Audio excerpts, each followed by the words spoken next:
When it comes to curve radius, most of us have to compromise with curves tighter than we would like.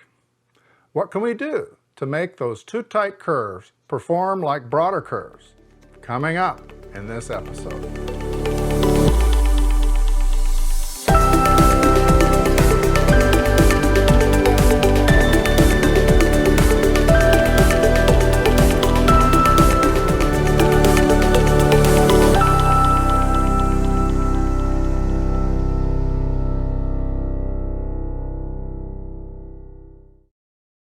In this episode, we look at more operational considerations regarding curves. Things like separation between tracks on curves, laying accurate curves, and most of all, demystifying curve easements.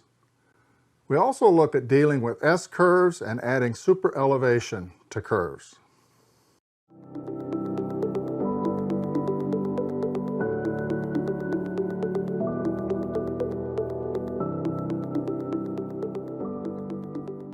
One side note before we get into the nitty-gritty of better operating curves. A viewer of episode 3 on the curve radius guidelines asked this question. My layout is almost 95% completed, so it is late in the game to start ripping up track and roadbed to make the curves more locomotive friendly.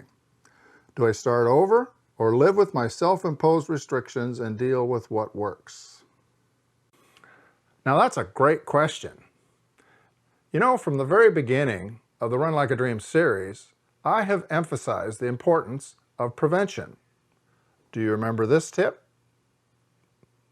Build the quality in as a preventative measure so that many issues never ever get a chance to happen. Find and follow a predictable process that builds in the quality as you go. Don't use a sloppy process and then expect to fix it later.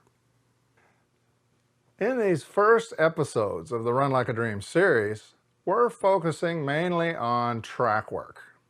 Preventative measures with track work, as you might guess, get applied primarily in design. So that's mostly what we're covering right now.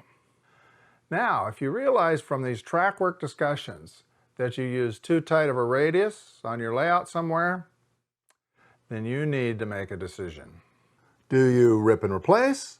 Or do you just spell out running limits for certain track locations? The prototype has trackage with limits on what can travel where. So it's completely prototypical to spell out such limits on your layout as well.